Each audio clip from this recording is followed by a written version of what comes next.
پہلا حق یہ اسلام کا دیا ہوا دستور ہے، اسلام کا دیا ہوا قانون ہے۔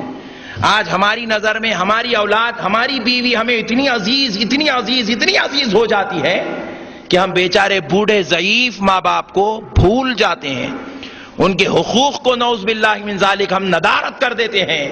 ارے ہم بعض تو ہم نے ایسے بھی بدبختوں کو دیکھا ہے کہ اپنے گھر کوئی چیز لائے تو اولاد کے لیے لا لے، اپنی بیوی کے لیے لا لے، اپنے لیے لا لے، عالیشان اشیاء خرید لے، اور جب ماں باپ کی بات آئی تو 150 200-400 میں مسئلہ حل کر دیتے ہیں۔ ایسا نہیں ہونا چاہیے، یہ تعلیمات قرآن کے خلاف ہے۔ اللہ کہہ رہا ہے حبیب آپ ان کو بتا دیں ان کے حقوق جو خرچ کرنے کے ہیں، ان کے خرچے میں سب سے پہلے حقدار ان کے ماں باپ ہیں۔ اور اگر اس مناسبت سے کوئی بیٹا اپنے ماں باپ کو پہلے حج کراتا ہے، بیوی بچوں کو بعد میں کراتا ہے، تو یقین جانیے اللہ کی نظر میں وہ فرما بردار بیٹا ہے، وہ جنتی بیٹا ہے جو اپنے ماں باپ کے ساتھ ایسا سلوک کرتا ہو۔ پیارے بزرگ اور دوستو، جہاں راحت کی بات آتی ہے ہم اپنے بیوی بچوں کو اس کمبل میں لے لیتے ہیں، چھپا لیتے ہیں، اس چادر میں ڈھانپ لیتے ہیں، اور جب تکلیفوں کی بات آتی ہے تو پہلے ماں باپ کو پیش کر دیتے ہیں۔ یہ انسانیت نہیں ہے، یہ تعلیمات قرآن کے خلاف ہے۔ پھر اس کے بعد اللہ رب العزت نے آگے کہا والیتاما، اب خرچ کے تیسرے درجے میں یتیموں کا حق ہے۔ پھر اس کے بعد فرمایا والمساکین، اور چوتھے درجے میں مسکینوں کا حق ہے۔ پھر فرمایا پانچواں درجہ وابن السبیل، مسافروں کا درجہ ہے، تم ان پر خرچ کرو۔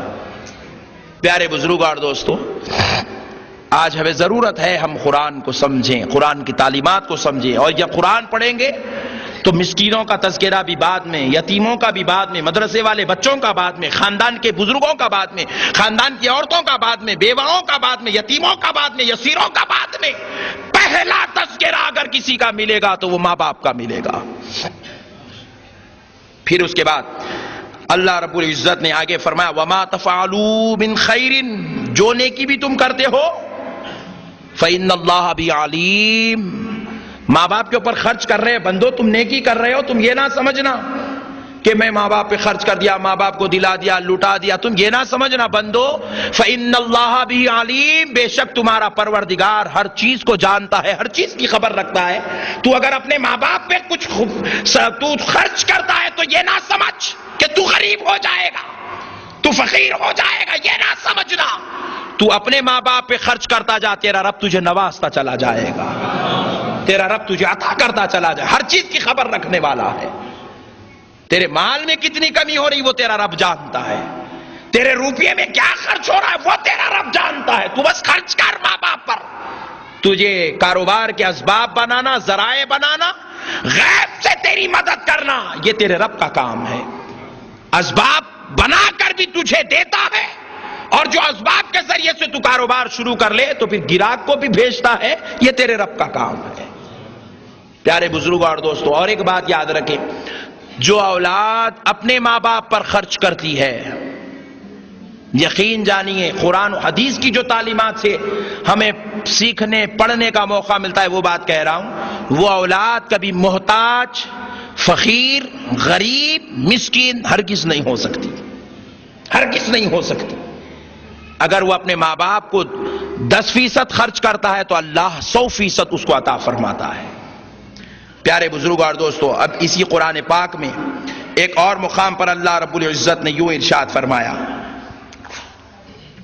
وَاعْبُدُوا اللَّهَ وَلَا تُشْرِكُوا بِهِ شَيْئًا وَبِالْوَالِدَيْنِ إِحْسَانًا، اللہ نے کہا وَاعْبُدُوا اللَّهَ، اللہ کی عبادت کرو، وَلَا تُشْرِكُوا بِهِ شَيْئًا، اور کسی چیز کو بھی اللہ کا شریک نہ بناؤ، وَبِالْوَالِدَيْنِ إِحْسَانًا، اور اپنے ماں باپ کے ساتھ حسن سلوک کرتے جاؤ۔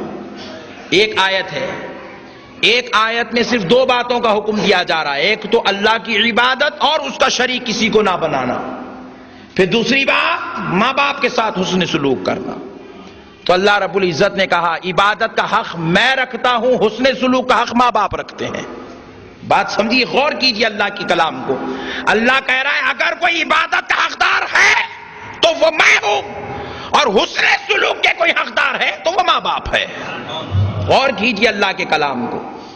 اب اللہ کہے اللہ کا کھائیں، اللہ کی زمین پہ رہیں، اللہ کا دیا پیئیں، اللہ کے زمین پر چلتے پھریں، زندگی گزارتے پھریں، اور اس کی قرآن، اس کی تعلیمات، اس کے حکم کی خلاف ورزی کریں. یہ کہاں کی بندگی ہوئی؟ یہ کہاں کی انسانیت ہے؟ یہ کہاں کے کردار؟ یہ کہاں کے اخلاق ہے؟ اس لیے میرے پیارے بھائیوں، ماں باپ کے ساتھ حسن سلوک کرنا ہماری زندگی کا سب سے بڑا اور اہم ترین مرحلہ ہے. پھر اس کے بعد اللہ رب العزت نے ایک اور مقام پر قرآن شریف میں ارشاد فرمایا. پہلی والی آیت میں چھوڑ رہا ہوں اس موضوع کی کیونکہ اکثر و بیشتر گزشتہ خطابات میں بھی میں نے عرض کی تھی. دوسری والی آیت میں نے جب عرض نہیں کی تھی، اب سنا دیتا ہوں. اللہ فرماتا ہے، پروردگار عالم رب کا ارشاد کریم ہے، اللہ رب العزت نے ارشاد فرمایا وَاخْفِضْ لَهُمَا جَنَاحَ الذُّلِّ مِنَ الرَّحْمَةِ وَقُلْ رَبِّ ارْحَمْهُمَا كَمَا رَبَّيَانِي صَغِيرًا. ماں باپ کے ساتھ کیسا سلوک کریں، کس درجے کا سلوک کریں، کیسے ان کے ساتھ رہیں، کیسے ان کے ساتھ دن و رات گزاریں، کیسے ان کے ساتھ سفر و حضر میں زندگی گزاریں. اللہ نے قرآن میں بیان کیا.